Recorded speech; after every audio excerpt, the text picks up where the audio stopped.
Tonight we step into the twilight bustle of Tartarian docks, and you feel it immediately. The briny tang of salt mixed with the sharp, oily scent of ships that have travelled from continents you can barely name. The wooden planks creak under your boots as lanterns sway, casting long, quivering shadows that dance across merchant stalls, cargo nets, and crates stamped with cryptic symbols.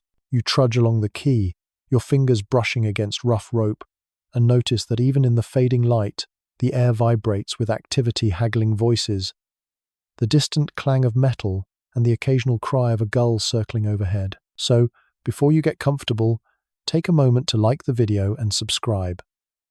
But only if you genuinely enjoy what I do here. Go ahead. Post your location and local time in the comments, because it's a small, strange way of mapping our journey together. Now, dim the lights. Maybe turn on a fan for that soft background hum. And let's ease into tonight's journey together. You lean over the railing to watch a large Tartarian vessel being guided into the harbour. Its hull is impossibly broad, almost like a floating city. And you swear you can see multiple decks brimming with crates of textiles, ceramics, and metalwork. Historians agree these ports were hubs of commerce, the beating heart of Tartaria's economic network, though exactly how centralized the operation was remains debated. Some argue it was the empire's official trade policy. Others suggest a patchwork of autonomous merchant families essentially ran their own little kingdoms along the coastlines. You note the peculiar design of the ship's prow, curving upward in a way that seems more ornamental than practical. Some fringe historians claim it was meant to ward off spirits or bad luck, a sort of maritime superstition mingling with commerce. The crowd presses around you, merchants shouting deals over the general hum. You pass a stall where silks from the south shimmer like liquid light. A trader gestures at the bright colours, whispering that the fabric carries not only wealth but also secrets encoded symbols that only Tartarian elites could decipher. You can almost imagine scholars squabbling over whether such practices were widespread or anecdotal. And you smile at the thought, thinking it adds a hint of mystery to otherwise mundane trade. Beyond the noise, the docks themselves are a sensory maze. The scent of smoked fish mingles with spiced teas, while a cat darts under crates, pausing to watch the world with green, unblinking eyes. You hear the slap of a rope against wood, a cartwheel squeak, and somewhere in the distance, the low hum of a smith hammering iron. The merchants' voices rise and fall like waves, bargaining in dozens of tongues, some guttural, some sing-song, all blending into a rhythm that feels almost musical if you listen long enough. You find yourself wandering closer to a group of sailors unloading heavy barrels, their movements precise, almost choreographed, like some silent pact with the tides. You pause at the edge of a wooden platform to watch a curious sight. A small crate with wheels, rolling itself across a plank, seemingly of its own volition. A port legend murmurs that certain Tartarian docks employed rudimentary mechanical devices to ease the unloading of goods, a notion some scholars dismiss as fanciful, while others argue surviving illustrations suggest otherwise. Either way, it sparks your imagination as you trace the rails with your fingertips, thinking of the countless hands that have guided goods across this empire. The night grows deeper, shadows thickening into inky shapes along the warehouses and tents. Lanterns swing lazily in the wind, casting spectral glows on the faces of tired merchants. A faint melody drifts from the tavern at the far end of the quay, the kind of haunting tune that might have accompanied trade for centuries. Its origin lost, but its rhythm still binding the community. You step closer, drawn not just to the music but to the sense of continuity, a reminder that these docks are more than stone, wood, and rope. They are the connective tissue of an empire, a place where goods, ideas, and even rumours flow freely, yet invisibly. Like the currents beneath the harbour, even the tide seems deliberate, lapping against hulls with a whisper that feels like intention rather than accident. You notice small, almost imperceptible markings on crates, triangles, circles, lines suggesting codes or ownership marks. A silent language for those in the know. You wonder, were these markings purely practical, or did they carry symbolic meaning meant to confuse outsiders? Scholars debate this endlessly, their papers thick with speculation. You shrug and move along, the question lingering like the salt in your hair. At the far end of the docks, a massive ship begins to lift anchor. Ropes strain, sails unfurl, and you can feel the tension in the wood. hear it creak as it resists the water's pull. The sailors shout, coordinating with precision, honed by years of repetition. You think about the countless vessels that have left these ports, laden with Tartarian goods bound for distant lands, and about how each journey intertwines with another, forming a web of commerce that defies the casual observer. Here, at this moment, you're a silent witness to the opening act of a global network whose reach will extend far beyond what your eyes can see. Finally, you step back, letting the scene absorb you. The mixture of salt, smoke, lantern glow, and human ambition creates a sensory tapestry that is both overwhelming and comforting. You take a deep breath, feeling it settle in your chest, imagining the empire itself as a living organism, the docks, its beating heart, and tonight's journey, only the first pulse you'll follow across its intricate trade arteries. You follow the route inland, where Tartarian caravan tracks cut through rolling hills and open plains, and the air grows warmer, dustier, and redolent with the scent of pressed earth. The Silk Roads, long celebrated in history books as mere Asian-European conduits, reveal a different story here, one where Tartarian merchants quietly inserted themselves between kingdoms, outmaneuvering rivals with a combination of patience, cunning, and an uncanny ability to read the weather, the terrain, and human nature all at once. You trudge alongside camels bearing vivid bolts of silk, spices tied in muslin, and delicate glassware wrapped in straw. Every step seems deliberate, a reminder that the empire's commerce was as much about the journey as the goods themselves. Some historians claim these roads were a patchwork of official decrees and semi-autonomous merchant decisions, leaving open the scholarly debate of whether Tartaria truly controlled the flow or simply influenced it from the shadows.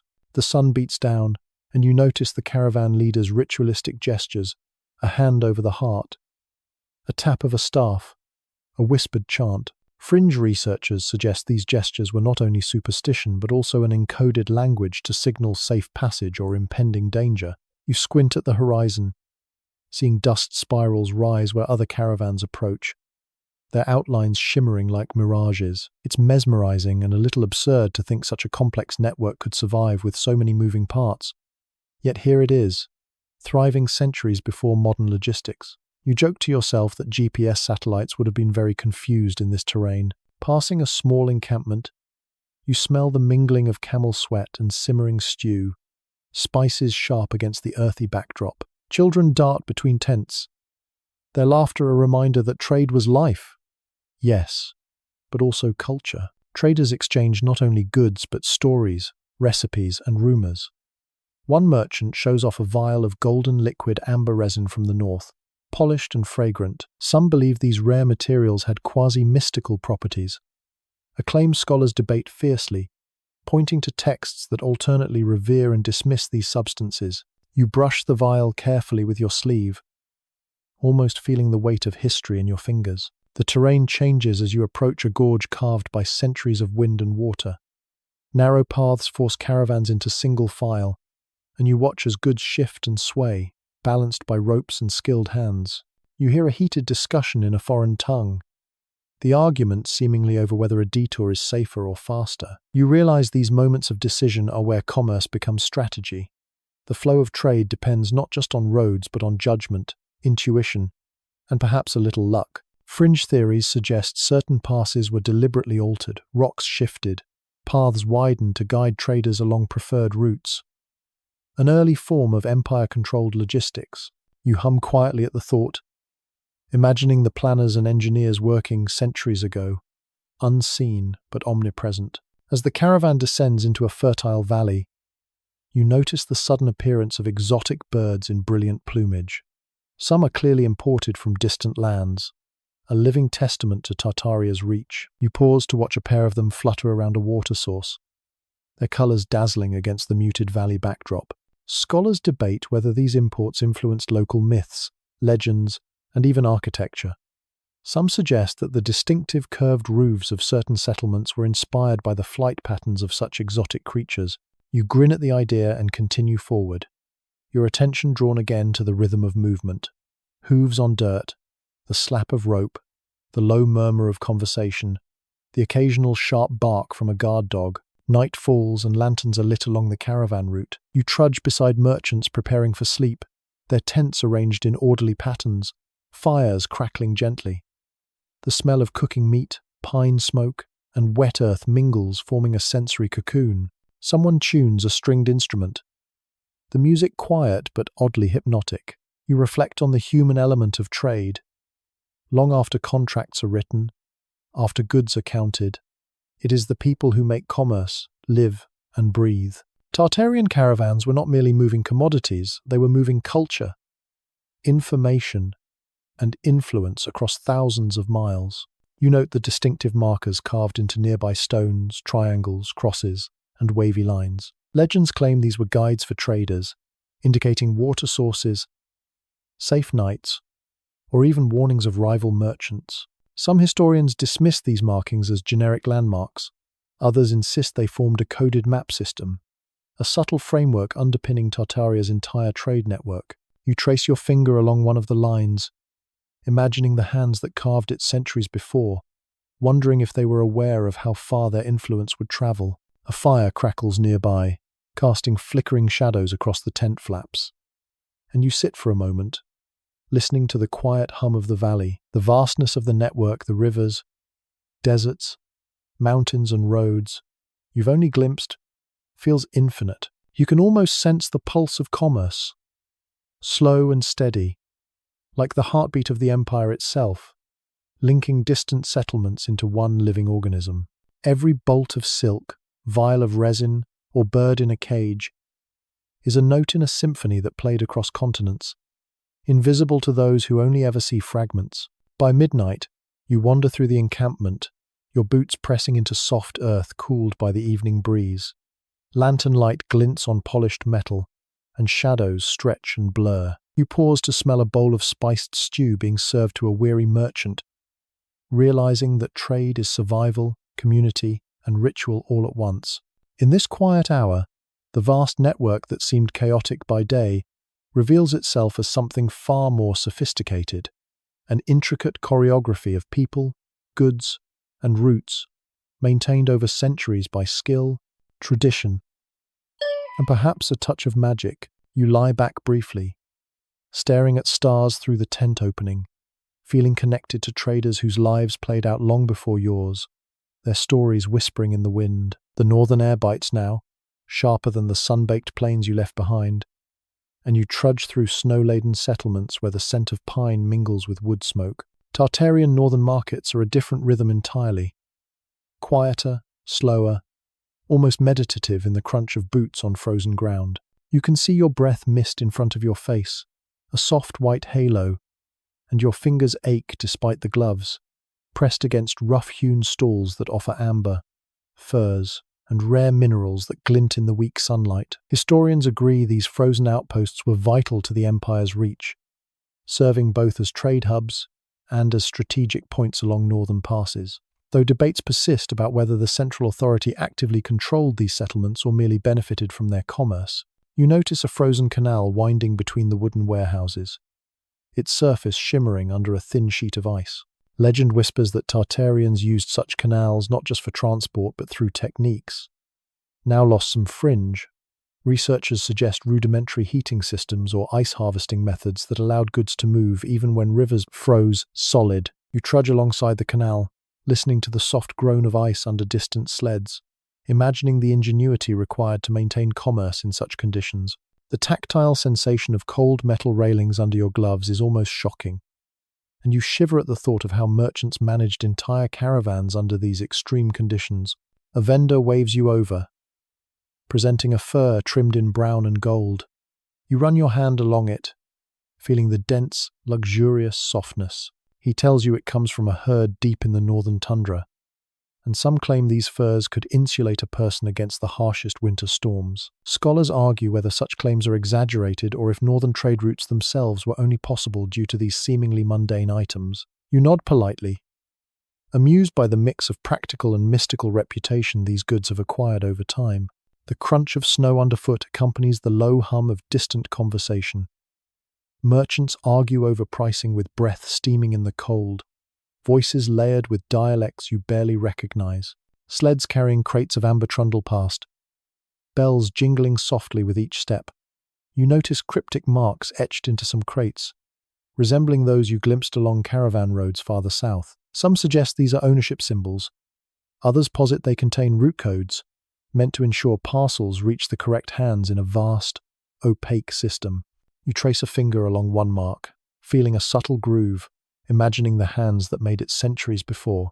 You wander to a small marketplace dominated by the scent of smoked fish, dried berries, and resin. Children dart among the stalls, cheeks red from the cold, while a merchant displays finely carved ivory figurines. Fringe accounts claim certain northern settlements functioned as experimental trade stations, testing goods and techniques for wider distribution. You pause, inhaling the crisp air, and consider how the environment itself shaped the empire's commerce. Frozen canals, dense forests, and high winds all dictated the pace, routes, and materials that could survive transport. A wooden bridge creaks as you cross a narrow tributary, the ice groaning beneath the weight of passing sleds. You watch as workers carefully balance crates of mineral ores, amber, and furs, and you realize that even in harsh conditions, Tartarian ingenuity allowed commerce to flow, albeit with deliberate caution. Some historians debate whether these northern markets were integrated fully into the empire's central trade network, or operated semi-independently, relying on local expertise and seasonal rhythms. You grin at the thought, imagining a council of merchants arguing over winter logistics while sipping strong tea and tapping their boots on wooden floors. In a corner, a small crowd gathers around a chest of exotic seeds and dried plants, goods likely intended for southern markets. You bend closer, noticing the delicate labeling in a script that seems simultaneously foreign and familiar. Traders murmur about their potency and rarity. Some say certain seeds were believed to carry protective properties, a mix of practical botany and superstition. You think about how Tartaria's northern and southern extremes were connected by invisible threads, weaving goods, ideas, and myths into a cohesive, if sometimes puzzling, network. The sun dips lower, casting elongated shadows across ice and timber. You follow the fading light to a riverside warehouse where a few lanterns burn dimly, reflecting in the frozen water like miniature stars. The atmosphere feels suspended, the cold intensifying every sound, the distant clatter of chains, the muffled stamping of boots, the whispered negotiation over furs. You breathe deeply, tasting pine resin and snow, feeling the quiet pulse of trade that never truly stops, even in the harshest conditions. Finally, you pause atop a small hill overlooking the settlement. Smoke spirals from chimneys. Traders move with methodical purpose. Sleds glide silently over ice. The landscape is both harsh and beautiful, a reminder that Tartarian commerce was as much about resilience as it was about wealth. You take a moment to imagine the routes you'll follow next. Rivers, passes, deserts, each presenting its own challenge, its own set of secrets, and its own intricate role in a global network that hums quietly beneath the surface of history. You glide along canals that cut through Tartarian cities like veins, the water catching the last glow of evening and reflecting lanterns that sway lazily above wooden walkways. Floating markets drift past, laden with crates, baskets, and barrels, each emblazoned with curious symbols. The air smells faintly of brine and baked bread, of spices and smoke from distant kitchens, and you find yourself inhaling deeply, realizing that trade in Tartaria was not merely transactional, it was a full-bodied experience. Historians recognize these canals as lifelines of commerce, though there is lively debate about whether their construction was primarily for trade or also had a defensive purpose. You trudge alongside a narrow plank bridge, the wood creaking beneath your weight as barges glide silently by, each manned by crews who seem to move in almost choreographed unison. Some claim these floating cities were engineering marvels beyond their time. Fringe theorists even suggest secret mechanisms under the water helped guide the vessels automatically along the main channels. You peer into the dark water, imagining hidden gears or ancient turbines silently steering these merchant ships.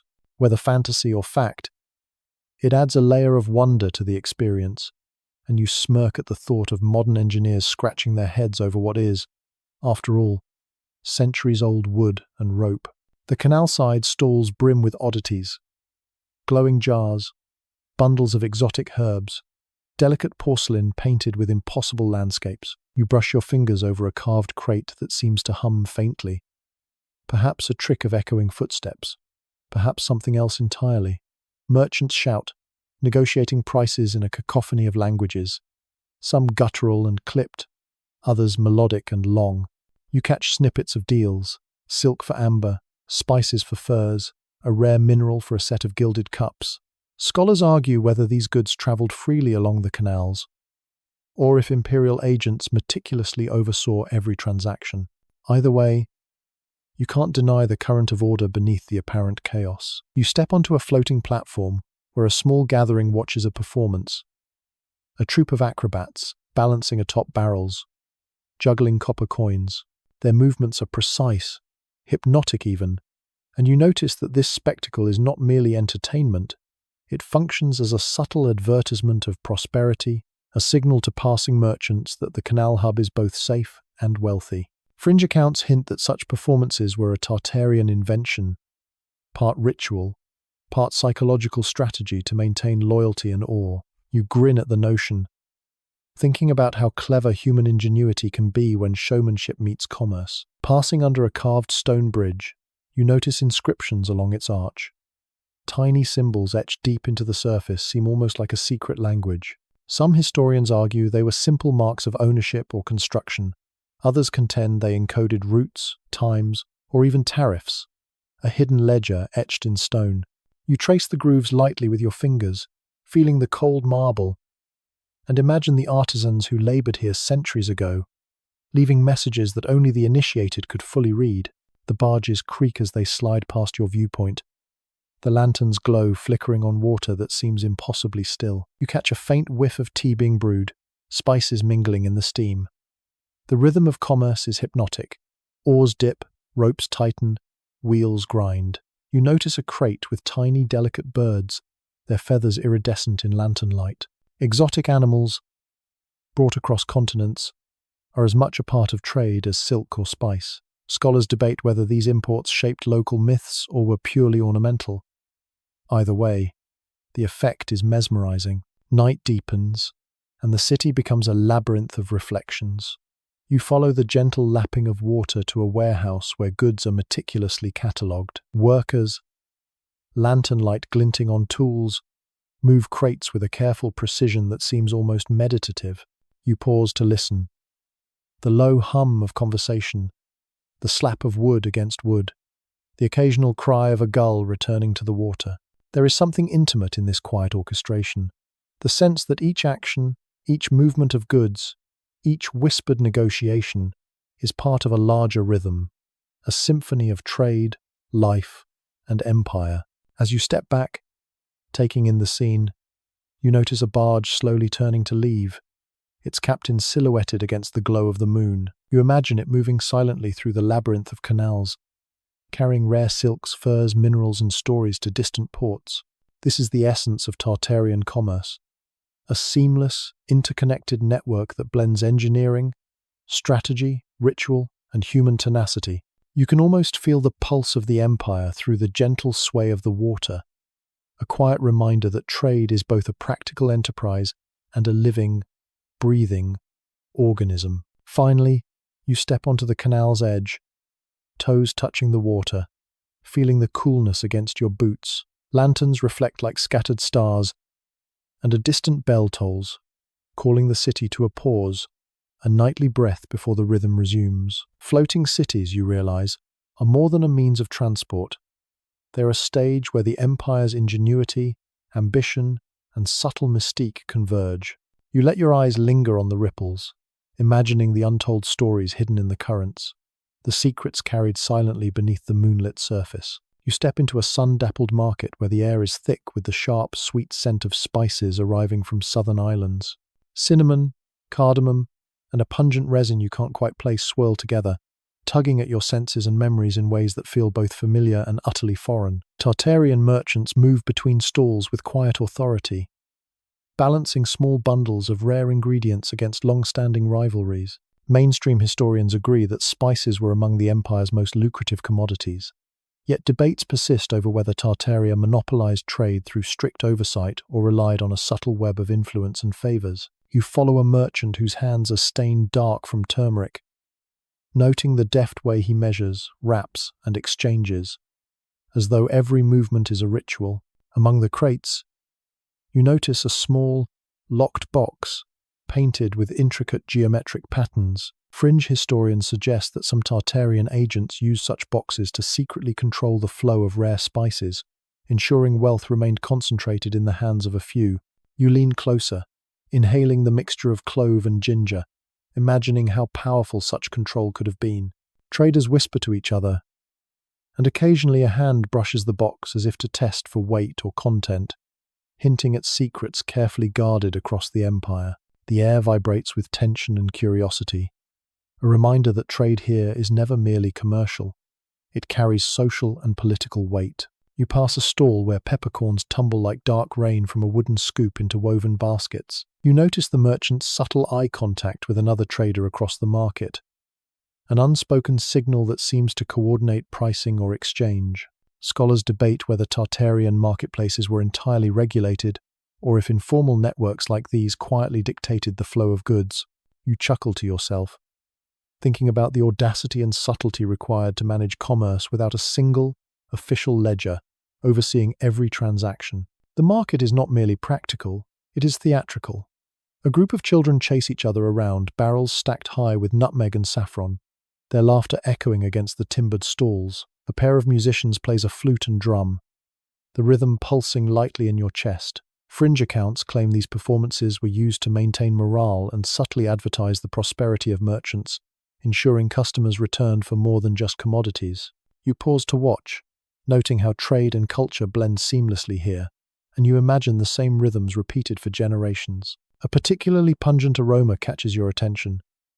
Star anise, its scent sweet and licorice-like. The merchant offering it speaks quietly, almost conspiratorially, about a new shipment arriving under cover of night from islands far to the south. Some suggest Tartarian agents ensured no one outside the empire could access certain rare spices, an early form of market manipulation, while others argue this is speculation, exaggerated in later accounts. You breathe in the scent and feel a thrill, the way the market itself seems to pulse with hidden power, both fragrant and formidable. You notice how goods are displayed not merely stacked, but arranged with aesthetic precision.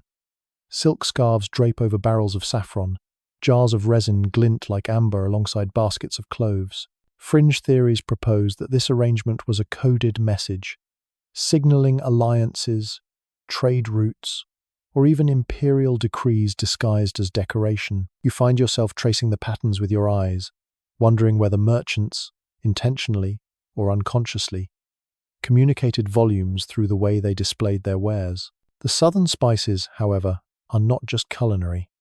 You catch the faint shimmer of powdered gold used to season certain resins and teas, hinting at ceremonial or symbolic use beyond mere consumption. Scholars argue about the purpose. Was it a display of wealth, a spiritual offering, or simply marketing flair? You watch as a merchant sprinkles the gold over a small batch of saffron, the sun catching it just right, and you realize how trade here is always layered with meaning. A complex dance of practicality, aesthetics, and influence. Children weave between the stalls, carrying small sacks of imported sugar, their hands sticky and faces flushed. The spice-laden air clings to your clothing, a reminder that commerce in Tartaria was multisensory, immersive, and at times, intoxicating. You notice a stray cat, sleek and curious, threading between legs and baskets, its fur dusted with powdered turmeric. Fringe accounts suggest animals in markets were sometimes used to detect or guard against counterfeit spices, a whimsical notion that nonetheless underlines the ingenuity and care woven into every aspect of commerce. By mid-afternoon, the market hums with a quiet intensity. Bargains are struck, goods exchanged, and secret signals passed without a single official record. You lean against a crate of nutmeg, tasting the lingering scent in the air, and realize that Tartaria's mastery of trade was not just in moving goods, it was in controlling knowledge, perception, and subtle power. Even the smallest transaction carries layers of meaning, weaving together economic strength, social influence, and the occasional dash of theatrical flair. As you walk toward the far edge of the market, the sun begins to lower, casting long shadows across spice-stained cobblestones.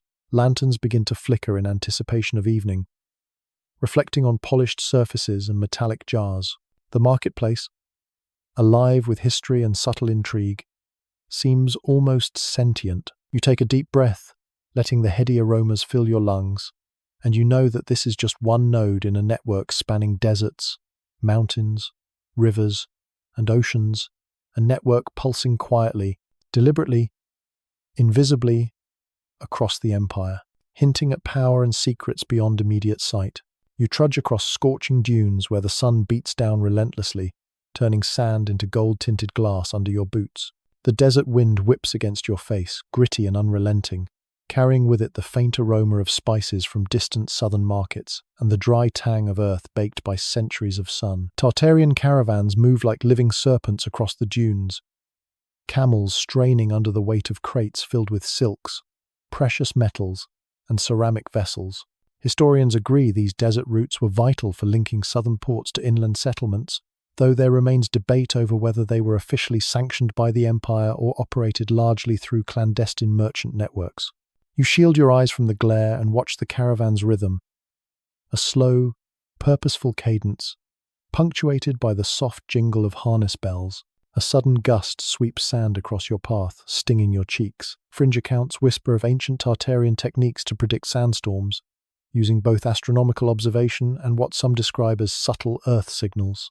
You squint at the horizon, seeing a heat shimmer that bends reality like a mirage. And for a moment, you swear you can see phantom camels racing alongside the real ones.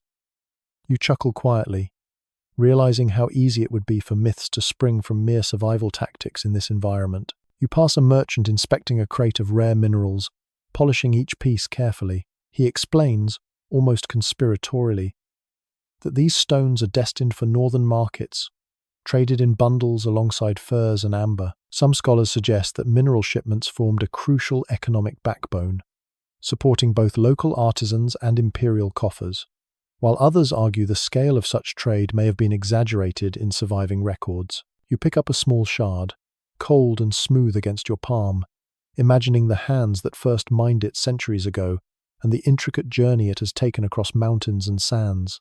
Camels plod steadily, their padded feet sinking into the sand with a soft thud.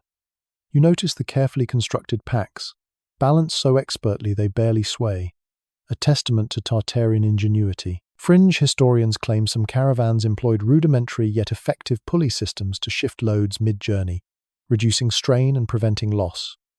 A technology that seems almost too advanced for the era, yet leaves traces in sketches and carvings found along trade routes. You step closer to one of the animals, feeling its warm flanks and coarse hair, realizing that these creatures were as crucial to trade as the merchants themselves. A group of traders huddles around a fire, their shadows stretching long across the sand as they share dried dates and thick tea. You catch snippets of conversation, prices, routes, rumors of rival merchants, and occasional superstitions meant to protect the caravan. Some suggest that certain desert rituals, chants, sigils drawn in the sand, were believed to shield the traders from sandstorms and bandits alike. You smirk, thinking that even if the magic is imaginary, the ritual itself reinforces social cohesion and trust among the group, an understated form of empire building in action. You notice the tracks left in the sand, subtle impressions of camels, humans, and even small carts. Fringe researchers argue that these trails formed an unrecorded network, invisible on maps, linking trading posts across the vast expanse of desert. You trace your fingers over one faint line, imagining a shadow network of commerce, known only to those skilled enough to read it. The dunes rise and fall like gentle waves, and you feel both insignificant and profoundly connected to the centuries of movement embedded in this terrain. The sun reaches its zenith, and the heat radiates in waves that blur the horizon. You stop for a moment, tasting the dry dust on your lips, watching a caravan halting at a rare oasis. Palm fronds sway lazily in the breeze, water ripples faintly, and the animals drink deeply. You notice the careful management of resources, water rationing, shade tents, and small solar stills, perhaps inspired by observation of natural phenomena.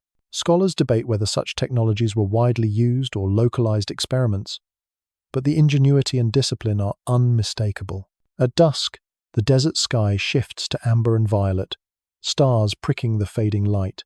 Lanterns are lit along the caravan's path, tiny beacons against the vast emptiness. You watch merchants coordinate movements silently, passing coded signals with gestures and subtle nods. Some historians believe these codes were essential for survival in the harsh environment, ensuring secrecy and safety, while fringe theories suggest they were part of a broader imperial communication network spanning deserts, rivers, and mountains. You marvel at the subtle efficiency and coordination, a living testament to Tartaria's organizational genius. Finally, you sit atop a dune, legs stretched in the cooling sand, watching the caravan snake across the horizon. The night air is sharp, the sky a vast black dome dotted with stars, and the hum of distant voices carries faintly across the sand. You feel the pulse of trade here, not just movement of goods, but movement of knowledge, culture, and human resilience. Every step, every crate, every sip of water binds the desert into a vast invisible web, linking these arid plains to distant ports, bustling markets, and northern settlements. The desert is both barrier and bridge, harsh teacher and silent partner in the empire's grand design.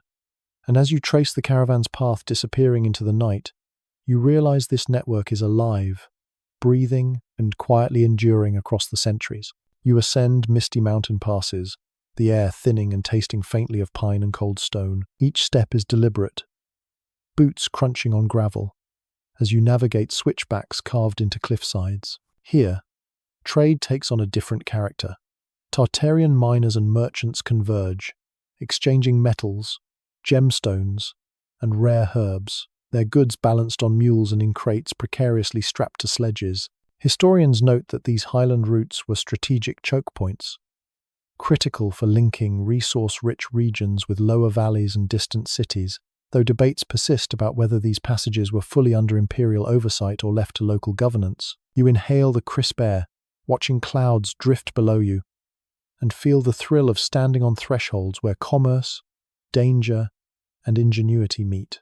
Alongside the path, you notice cryptic carvings etched into rock faces, lines, dots, and triangles. Some fringe theorists claim these markings were an early form of map or coded signal, guiding traders and miners through treacherous terrain. You trace your fingers over one set of symbols, feeling the rough stone beneath, and imagine the hands that carved them centuries ago, ensuring safe passage through lands that could easily swallow the unwary. Scholars debate whether these signs were universally understood or restricted to certain guilds and families.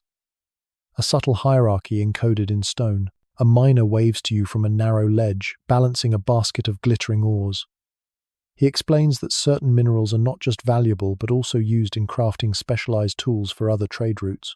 Fringe accounts suggest that Tartaria may have developed early metallurgical techniques, allowing them to create alloys unknown elsewhere. Though mainstream historians remain skeptical, citing limited archaeological evidence, you bend to inspect a shard of metal, its surface smooth and strangely iridescent, feeling the weight of centuries of craft in your hand. The path narrows as sheer cliffs rise on either side.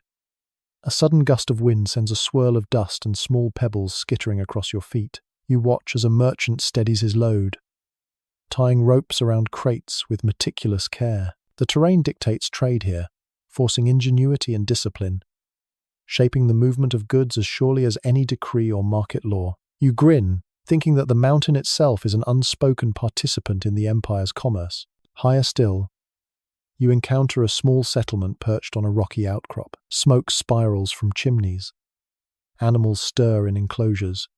Merchants haggle quietly over metals and gemstones. You note the subtle hierarchy in action. Senior miners oversee extraction, junior traders record transactions, and itinerant merchants whisper rumors and prices from neighboring regions. Fringe historians suggest some mountain settlements functioned as secret trade outposts, operating semi-autonomously, but feeding information and goods back into the empire's central network. You watch the careful coordination, realizing that even in isolation, these communities were integral to a complex web of commerce. You pass a ledge dotted with herbs and plants, some bright green, others nearly black against the rocky soil. Locals claim certain herbs have protective properties, or aid in crafting dyes for textiles transported south. Scholars debate the extent to which Tartarian trade incorporated botanical knowledge alongside minerals and metals, suggesting the empire's reach was as much intellectual as economic. You pick a small leaf, its scent faint but sharp, and tuck it into your pocket, a tactile memory of the mountain's offerings.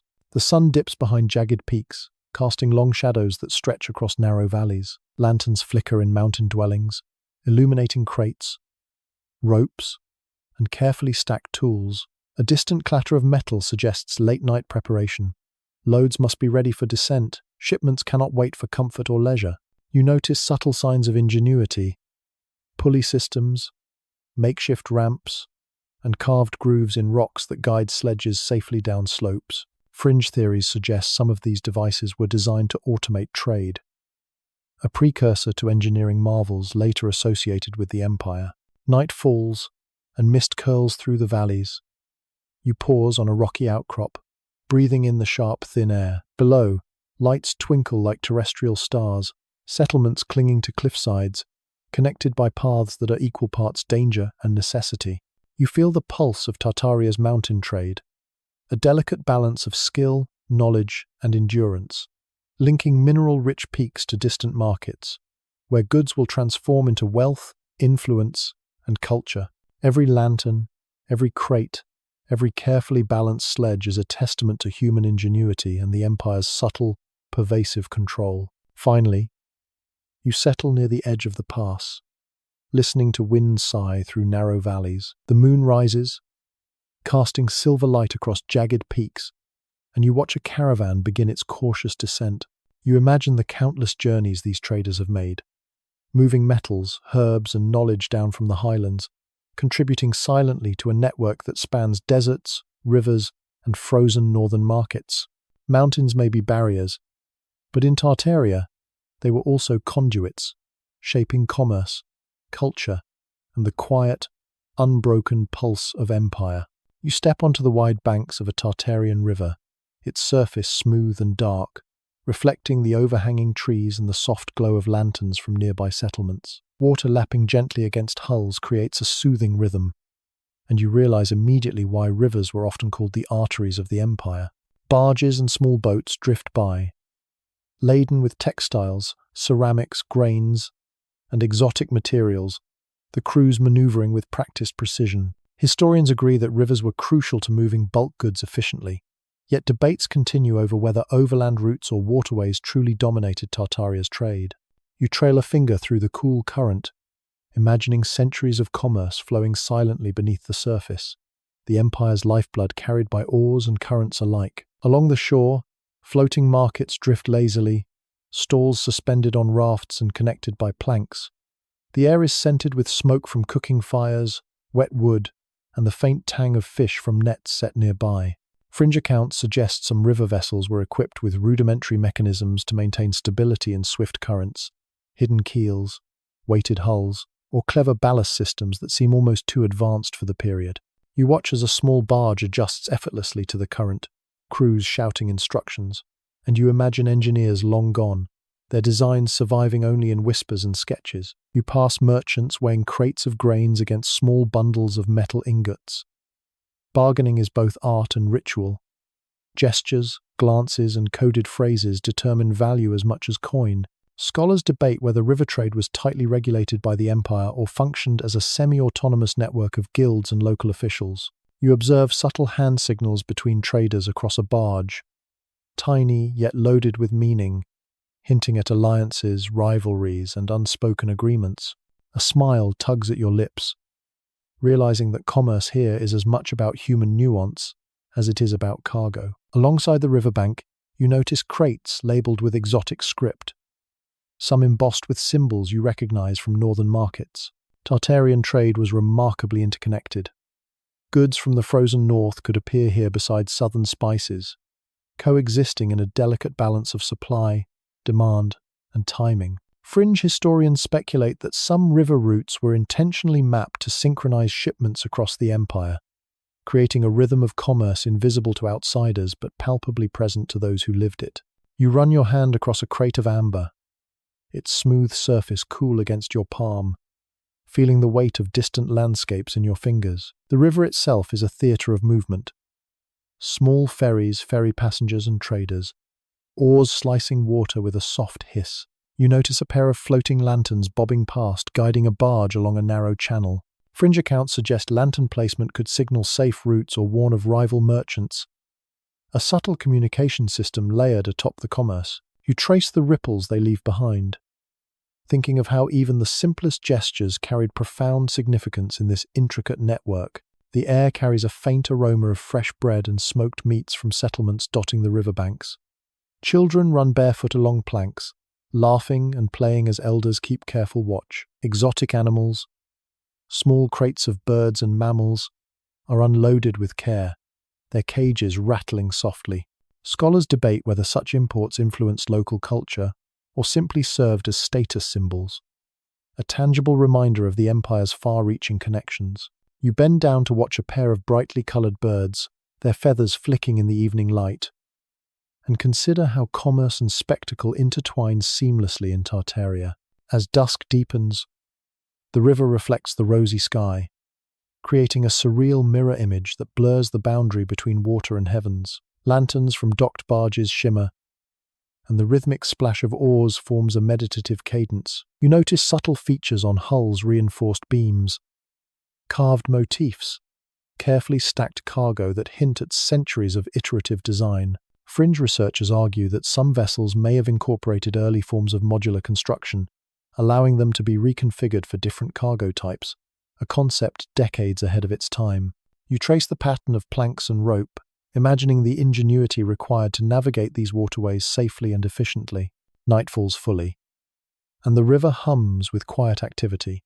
You find a small dock where crates are being unloaded, the scent of wet wood and spice mingling with the cool night air. Workers move with careful precision, and you notice an almost imperceptible rhythm to their movements, a choreography honed over generations. You step back, letting the scene absorb you. Rivers were more than transit routes, they were centers of commerce, social hubs, and the veins through which Tartaria's economic, cultural, and political life pulsed quietly but persistently across the empire. Finally, you sit at the riverbank, toes brushing the water, listening to its gentle lap. Lanterns cast soft reflections, and the night carries the faint hum of distant activity. The river embodies both movement and stability, a channel through which goods, ideas, and influence flowed seamlessly, connecting settlements, markets, and people in a network that was invisible yet undeniable, ancient yet enduring. You watch a barge drift into the distance, its cargo destined for markets far beyond your sight, and feel the pulse of an empire flowing quietly, continuously, like water itself. You trudge into the dense forests that cloak Tartarian interior trade routes, the air damp and heavy with the scent of moss, wet leaves, and resin from towering evergreens. Sunlight filters through the canopy in mottled patterns, casting shifting shadows across the uneven forest floor. Traders here navigate narrow paths, balancing bundles of timber, medicinal herbs, and woven baskets filled with delicacies harvested from deep within the woods. Historians note that forested regions were critical to the empire, providing both raw materials and strategic concealment for trade, though scholars debate whether imperial oversight was direct or simply facilitated through informal networks of local guilds and forest dwellers. You step carefully over roots and fallen branches, aware of how easily one misstep could spell disaster for both human and cargo.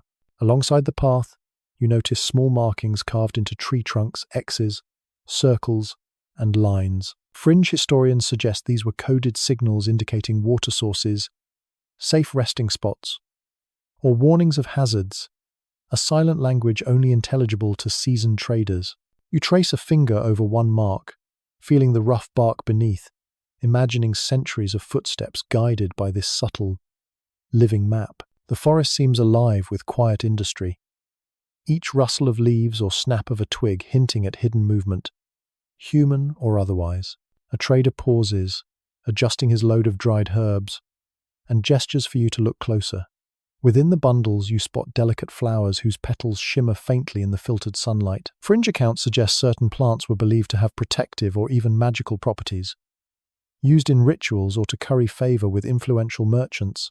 Scholars debate whether these claims are superstition or encoded knowledge of medicinal value, and you smile at the ambiguity, knowing that the mystery adds flavor to the network. Birdsong punctuates the air, mingling with the low murmur of conversation. You hear distant axes splitting wood, and the rhythmic pounding of hammers shaping timber into barrels and crates for transport. You realize that forests were not merely passive landscapes. They were active nodes of production, where raw materials were shaped into tradable goods, each step of the process subtly linking local communities into the empire-wide trade system. Fringe historians even claim that some forest paths were engineered to maintain secrecy, allowing caravans to avoid rival merchants or hostile forces, a combination of logistics and strategy hidden beneath moss and leaf litter. A creek winds lazily through the undergrowth, its water clear and cold. Traders pause to refill containers and wash dust from their hands. You notice small, carved channels directing the flow of water toward nearby storage pits. Clever manipulations to ensure supplies during dry seasons. Scholars debate the extent to which such hydraulic engineering was widespread, but the ingenuity is unmistakable. You kneel to watch tiny fish dart beneath the surface, imagining how countless hands have passed through these waters, both human and aquatic witnesses to the empire's commerce. Passing a clearing, you see a marketplace of sorts. Temporary stalls set up by forest dwellers selling herbs, nuts, berries, and cured meats. You notice the delicate organization of goods, color, scent, and texture, all arranged to attract attention, almost a silent code for quality and quantity. Fringe accounts suggest that some merchants used these subtle arrangements to communicate alliances or preferred trading partners, a quiet diplomacy embedded in display. You walk among the stalls, inhaling the layered aromas, and note that commerce here is deeply tactile, olfactory, and visual, a sensory experience far beyond simple transactions. You come across a large chest partially buried beneath pine needles, its hinges rusted but intact. A trader nearby whispers that it contains rare resins from the southern jungles, carefully preserved for northern markets. Scholars debate whether such long-distance preservation was routine or exceptional, though the evidence suggests Tartarian traders developed ingenious methods for extending shelf life and protecting high-value commodities. You brush off the chest, feeling its weight, imagining the journey from humid southern ports to this secluded forest clearing. As evening approaches, the forest deepens into shadow. Lanterns flicker along the path, guiding caravans safely through undergrowth and past hidden hazards. You hear the soft thud of footfalls, the jingle of harness bells, and the occasional low call from a nightbird. The interplay of light and sound creates a rhythm, a living pulse that mirrors the broader network of trade. The careful, constant movement of goods, people, and information across countless miles. Fringe researchers speculate that some of these nocturnal movements were part of a clandestine system, allowing high-value shipments to traverse the empire with minimal risk. Night fully descends, and the forest is alive with quiet sounds. Rustling leaves, distant calls of wildlife, the whisper of wind through branches. You pause, breathing in the earthy scent of damp soil, pine, and resin, feeling both grounded and part of something immense. These forests, you realize, are more than mere obstacles or resources. They are conduits of knowledge, culture, and commerce, silently shaping the movement and success of the Tartarian trade network.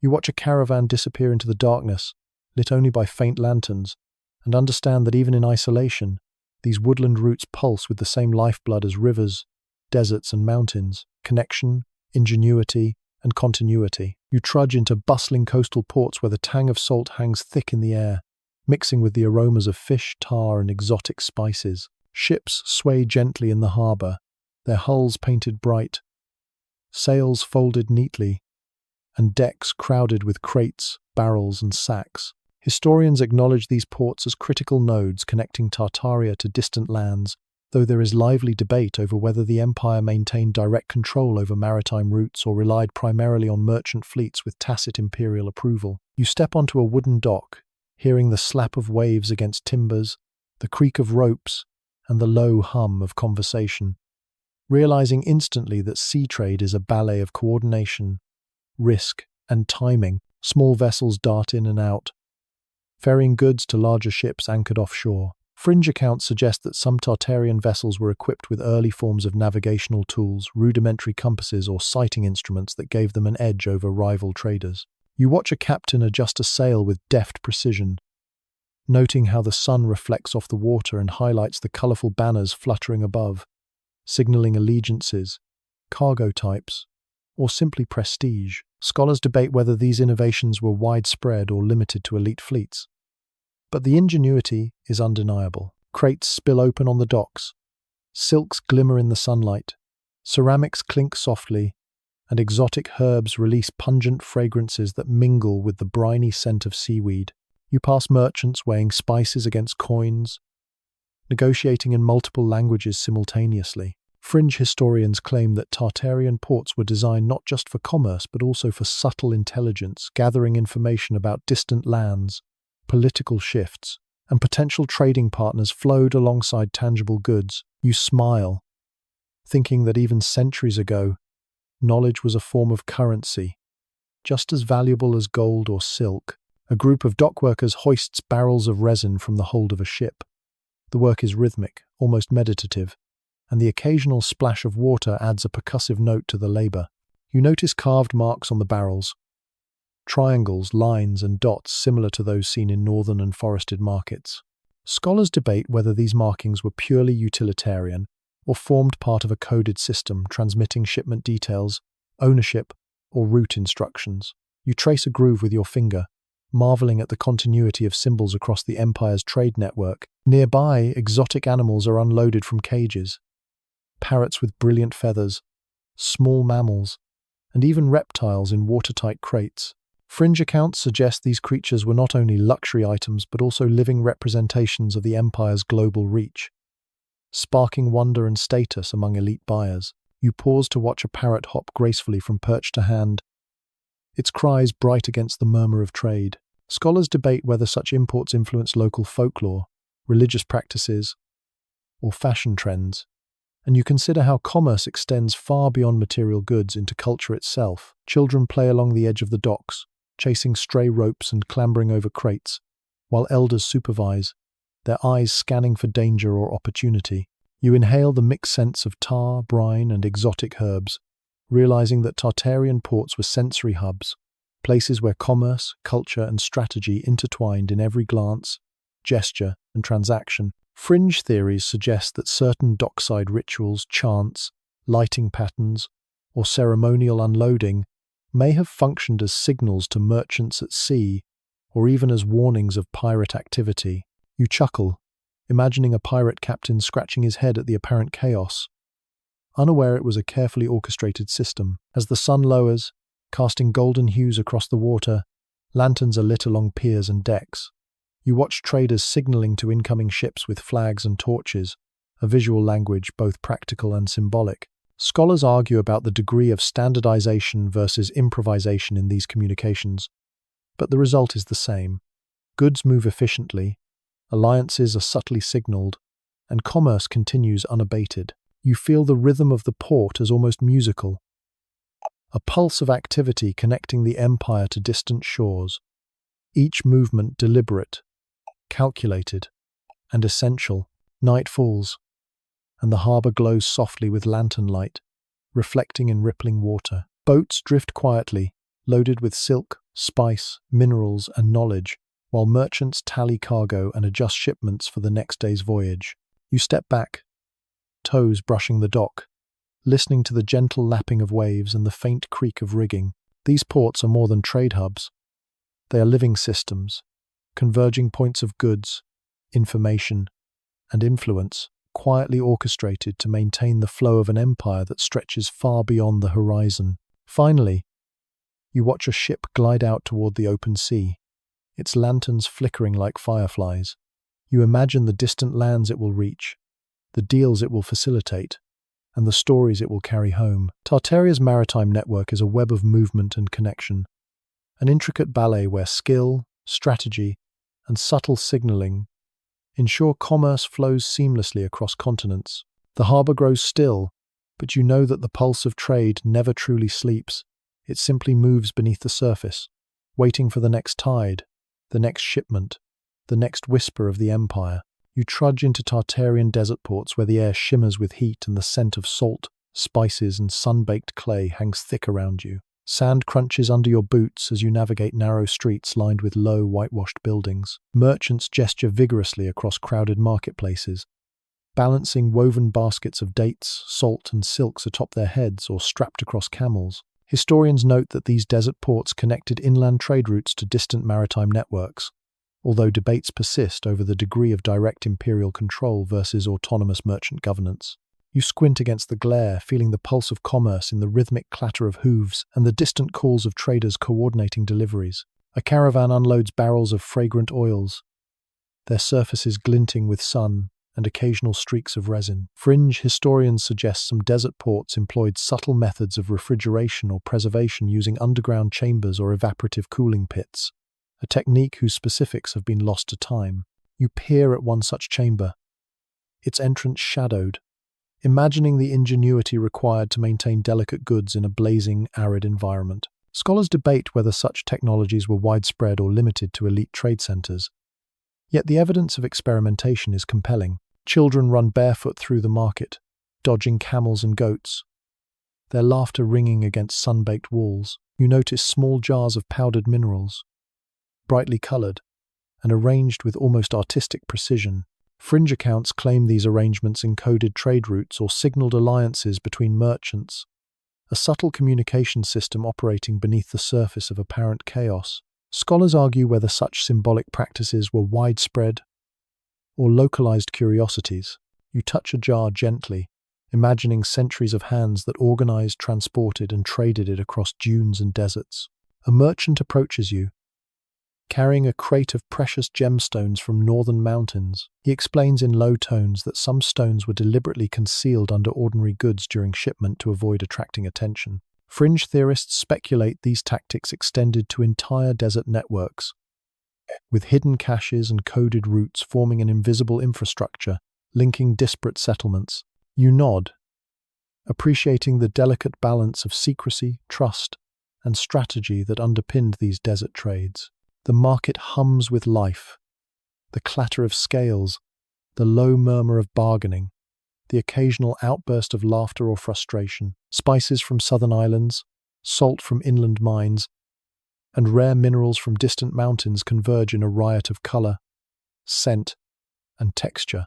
Scholars debate the degree to which the empire orchestrated this convergence or relied on organic merchant networks, but the result is unmistakable. A seamless flow of goods across harsh terrain. You step carefully over a camel's footprints, feeling the rhythm of commerce beneath your feet as tangible as the sand itself. A sudden gust of wind lifts dust and sand, stinging your cheeks. Traders pull fabric over their heads, tighten ropes, and adjust loads. Fringe accounts suggest some desert merchants employed early meteorological observation techniques, reading wind patterns and cloud formations to predict storms and optimize routes. Scholars argue that these practices may represent proto-scientific knowledge, embedded in everyday trade, a fascinating intersection of necessity and ingenuity. You shield your eyes, feeling the sun's heat and the wind's bite, imagining caravans moving tirelessly across this unforgiving landscape. Along the port's edge, you notice docks where small vessels ferry goods to larger ships anchored in offshore harbors. Salt, ceramics, and exotic goods are carefully loaded, while signals of lanterns and flags communicate timing, priority, and alliances. Scholars debate whether such signaling was standardized or improvised, but its efficiency is evident. You watch a flag wave, a subtle code known only to a select few, ensuring cargo reaches the right hands without attracting unwanted attention. As twilight descends, lanterns glow across the port, reflecting off golden sand and dark water. You notice traders tallying goods, mending ropes, and adjusting sails while children chase each other in the fading light. The desert, harsh and unyielding by day, transforms into a quiet symphony of labor, preparation, and ritual, every movement calculated to maintain the flow of commerce. Fringe historians speculate that certain desert rituals, chanting, rhythmic hammering, or specific lantern placements functioned as subtle signals within the broader trade network. Night deepens, and the desert port hums softly. The rustle of sails, the murmur of conversation, the occasional bark of a dog, you find a quiet spot on a low wall, toes brushing warm sand, and watch lanterns flicker along docks and caravans. The flow of goods continues with silent precision. Spices, minerals, textiles, and secrets move steadily across dunes and harbors, an invisible web of connectivity maintained by human skill, ingenuity, and necessity. You sense the desert's pulse aligning with the empire's heartbeat, a rhythm that continues regardless of the sun, wind, or nightfall. Finally, you watch a caravan of camels begin its long trek into the darkness, lanterns swinging softly as traders communicate through gestures, glances, and subtle signals. You feel the quiet efficiency of this network, the interplay of secrecy, trust, and endurance that allows goods and ideas to traverse vast deserts. Tartaria's desert ports, you realize, are not merely hubs of commerce, they are living, breathing arteries linking sea, sand, and sky, a testament to the empire's reach, strategy, and ingenuity. You trudge through Tartarian mountain passes dusted with snow, the air sharp and crystalline, each breath visible as you exhale. The wind howls through narrow valleys, tugging at cloaks and rattling supplies strapped to sleds and pack animals. Here, trade is a test of endurance as much as skill. Merchants navigate icy paths with careful precision, moving rare metals, furs, and mountain herbs to lower settlements and distant markets. Historians recognize these high passes as vital links between northern and central regions, though debate lingers over whether imperial officials monitored every caravan or relied on local guilds to enforce order. You crunch along frozen gravel, listening to the creak of harnesses and the rhythmic steps of animals, aware that the mountains demand both caution and ingenuity. Alongside the trail, small cairns and carved symbols mark safe routes, warning of hidden cliffs or avalanche-prone areas. Fringe theorists claim these markings were part of a complex communication system, guiding traders while concealing sensitive information from outsiders. Scholars argue about whether such codes were standardized or evolved locally, but the intent is clear: survival and efficiency in an unforgiving environment. You trace your fingers along one carved line, feeling the rough stone and imagining the centuries of travelers who relied on these subtle guides. A merchant pauses to adjust the straps on a crate of furs, frost forming along the edges of leather and wool. Fringe accounts suggest that Tartaria may have developed early preservation techniques, using natural salts, herbs, and insulating layers to protect delicate goods from freezing or moisture. Scholars debate whether these methods were localized innovations or part of a broader imperial practice. Yet the results are tangible. Goods arrive intact, ready for trade across the empire. You inhale the musky scent of fir mixed with pine and snow. Impressed by the careful preparation, you pass a cluster of travelers huddled around a small fire, sharing a simple meal of dried meat and grain. The air vibrates with low conversation, laughter, and the occasional clatter of tools. Some fringe historians suggest that nightly gatherings like these also functioned as informal intelligence exchanges, spreading news of political shifts, rival merchants, and environmental hazards. You watch the careful interactions, realizing that trade here is not merely about goods but also about the circulation of knowledge, strategy, and trust. Higher still, the pass narrows dramatically, cliffs rising like walls on either side. Sleds creak as they glide over icy channels, and you notice the ingenuity of simple mechanisms, carved grooves, weighted ropes, and counterbalanced pulleys designed to control descent and prevent cargo loss. Fringe accounts claim these devices represent early engineering feats, combining physics and observation into practical applications. Scholars debate the extent of such innovations, but seeing them in action makes their sophistication undeniable. A merchant unpacks small crates of gemstones and minerals, arranging them meticulously for inspection. The glint of quartz, garnet, and rare metallic ores catches the fading sunlight, scattering rainbows across the icy landscape. Fringe theorists speculate that some mountain settlements functioned as secret depots, storing high-value materials away from prying eyes, while mainstream scholars caution that evidence is limited. You pick up a small shard, cold and smooth, imagining the journey from subterranean mines to the snowy peaks and beyond. The wind picks up, carrying tiny flurries of snow that sting your cheeks. Lanterns hung along the path flicker, casting a warm glow on icy rocks and packed snow. Traders signal each other with subtle gestures, hats tipped, torches waved, voices lowered, coordinating movement across treacherous terrain. Scholars debate whether such systems were ad hoc or part of a broader communication network established by the Empire. But their effectiveness is evident. You watch a sled carefully maneuver around a sharp bend, every motion precise, almost choreographed. As dusk falls, the mountains glow pink and violet, shadows stretching across jagged peaks. The silence is profound, punctuated only by distant animal calls, creaking sleds, and the soft murmur of traders. You pause to listen, inhaling the cold, crisp air, feeling the weight of centuries of commerce, endurance, and human ingenuity embedded in this frozen landscape. Fringe accounts suggest that certain mountain rituals, chants, markers, or even ceremonial placements of stones may have served as both spiritual and practical guidance for traders, blending belief and logistics seamlessly. Night fully descends, stars glittering across the inky sky. Lanterns sway gently in the wind, illuminating packed goods and weary travelers preparing for the final descent. You feel the rhythm of Tartarian trade here, an intricate interplay of human skill, environmental adaptation, and silent coordination. Mountains, once barriers, have become conduits of commerce, channels through which knowledge, wealth, and culture traverse the empire. You watch a caravan glide carefully down a narrow ledge, the faint crunch of snow underfoot blending with the whisper of wind through peaks. And you understand the subtle genius of this network, invisible to outsiders but precise and enduring. Finally, you sit on a snowy outcrop, letting the icy air fill your lungs. Below, lanterns twinkle like stars scattered on the mountainside, a delicate reflection of the empire's reach and ingenuity. Trade is more than a transaction.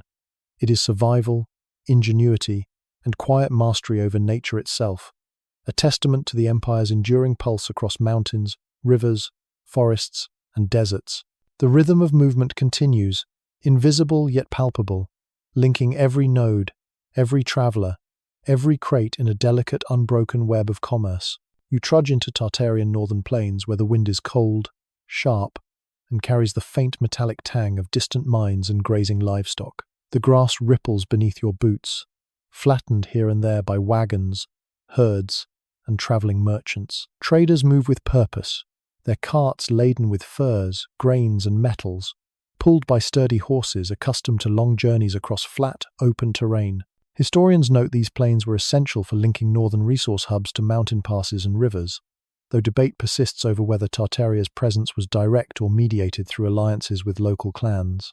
You watch the rhythmic march of wheels and hooves, feeling the vastness of the land and the steady heartbeat of commerce. Along the routes, you notice clusters of carved stone markers, worn by time but still discernible. Fringe accounts suggest these served as coded guides, indicating safe stops, water sources, or warnings about rival traders. While scholars debate the universality of their meanings, you trace the lines etched in stone, imagining the countless travelers who relied on these silent guides to navigate the seemingly endless plains. The markers are both practical and symbolic, a testament to the empire's subtle guidance of trade even in remote territories. A caravan pauses at a small stream, horses kneeling to drink while traders unpack provisions. You observe the careful organization, crates of grain stacked alongside bundles of dried herbs and furs, all balanced to avoid collapse. Fringe historians speculate that such stops were also opportunities to exchange information, rumors, or intelligence about distant markets, creating an invisible network of knowledge alongside tangible goods. You sip cool water, feeling the rhythm of trade pulse in the gentle ripple of the stream and the murmur of conversation. The air carries the scent of smoked meats and pressed grains from nearby temporary settlements. Children weave between carts, laughing and chasing animals, while elders negotiate deals with precision. Fringe accounts suggest that some settlements doubled as covert depots, storing high-value goods for redistribution along more hazardous routes.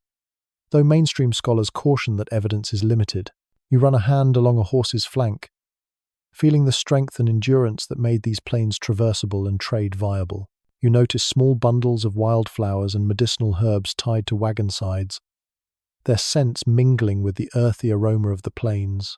Fringe theories suggest that certain herbs were used to mark territory or signal allegiances between caravans, a subtle layer of communication embedded in daily trade. Scholars debate whether these practices were ceremonial, practical, or a blend of both. You inhale the floral fragrance, appreciating the sensory complexity of commerce here, where sight, scent, and sound all play a role in coordinating movement.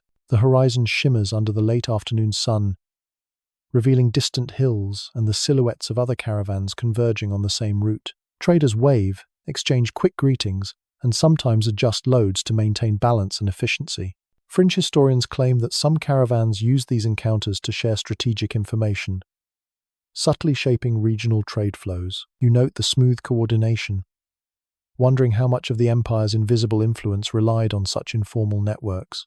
As dusk approaches, lanterns and torches are lit along wagon lines, casting flickering shadows across the plains. The wind shifts, carrying scents of distant forests, rivers, and desert sands, a reminder of the interconnected network spanning diverse terrains. Scholars debate the extent to which the empire standardized trade practices across such vast distances, but the consistency of movement and ritual suggests remarkable coordination. You watch a caravan carefully adjust its path to avoid uneven ground, appreciating the blend of instinct, experience, and tacit knowledge guiding every decision. Night settles over the plains, stars emerging in the clear northern sky.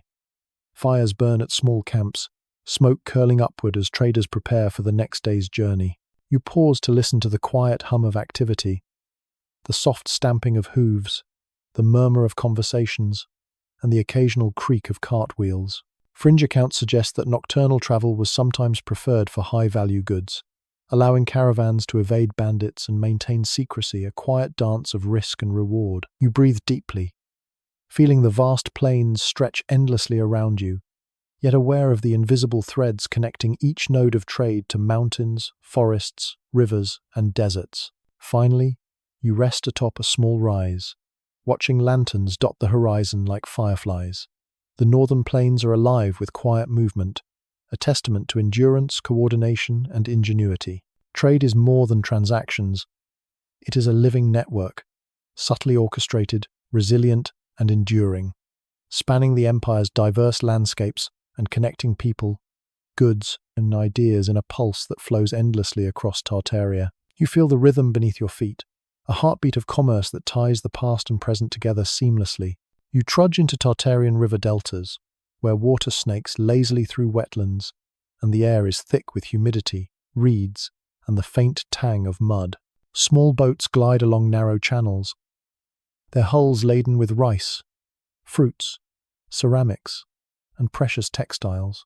Historians agree that deltas were essential hubs connecting inland trade to maritime routes, though debate continues about whether imperial oversight extended to every tributary or relied heavily on local administrators. You step onto a wooden pier slick with algae, boots squelching as you move, listening to the gentle slap of water against hulls and the low murmur of traders coordinating pickups and departures. Floating markets bustle along the water, stalls suspended on rafts, connected by narrow planks. Fringe historians suggest some rafts were designed with early modular engineering, allowing traders to shift goods or reconfigure stalls quickly, though mainstream scholars caution that evidence is circumstantial. You weave between rafts, inhaling the mix of scents, spices from the south, freshwater fish, fragrant herbs, and the faint odor of tar used to seal hulls. The sensory overload is intoxicating, giving a glimpse into the rich complexity of Tartarian commerce. Merchants huddle on a raft, weighing rice against bundles of silk, calling figures across the water in rapid exchanges. Fringe accounts suggest that these floating negotiations sometimes included coded signals, bell rings, lantern flashes, or subtle gestures to indicate priority or secret transactions. Scholars debate whether such practices were localized curiosities or a widespread protocol across the empire. You watch carefully, noticing how much skill, trust, and attention to subtle cues guide every exchange. Along the delta banks, temporary warehouses rise from stilts, their wooden floors above high tide. Traders organize cargo meticulously. Crates of grains, baskets of herbs, and bundles of delicate fabrics, each labeled with embossed symbols or colored threads. Fringe historians claim some markings indicated routes or destination markets, a coded logistics system hidden in plain sight.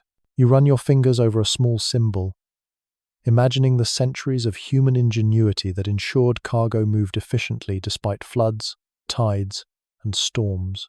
You pass a cluster of traders cleaning and repairing nets, their movements precise and rhythmic. Fringe theories suggest that certain net patterns were unique to regions or merchant families, a subtle identifier of origin or reliability. Scholars debate whether this was symbolic or practical, but the result is a visible system of accountability and trust embedded in daily labor. You smile at the thought that even the smallest details, how a net is tied, a crate sealed, or a lantern lit, can ripple across a vast network, shaping trade far from the delta. The air carries the sounds of waterfowl, children playing on rafts, and distant drums marking the passage of ceremonial barges. Exotic goods are unloaded with care. Tropical fruits, rare dyes, and small animals whose cages rattle gently as they are shifted. Fringe accounts suggest some goods were deliberately staged or displayed to communicate status, alliances, or hidden intelligence across the Delta network. Scholars debate the intersection of commerce and diplomacy, noting that the visual spectacle of trade may have served as both signal and performance. As dusk falls, lanterns are lit along piers and floating platforms, casting warm reflections on the water. Boats glide quietly, guided by expert oarsmen, while traders finalize deals, record transactions, and prepare shipments for the night. Scholars debate the standardization of river protocols, but the fluid coordination demonstrates a network operating with remarkable efficiency. You lean against a railing, feeling the gentle sway of water beneath you, and notice the synchronization of movement, the subtle choreography of commerce that binds settlements, traders, and waterways together. Night settles over the delta, stars reflecting in calm channels, lantern light flickering across water and timber. Fires burn in stilted warehouses, the soft chatter of traders blending with the distant call of nightbirds. Fringe historians suggest nocturnal operations may have facilitated high-value shipments, minimizing risk from both weather and rivals. You take a slow breath, absorbing the sounds, scents, and subtle rhythms of this watery network, realizing that the delta is more than a point of transit. It is a living, breathing system of commerce, culture, and ingenuity. Finally, you settle on the edge of a raft, feet dangling in cool water.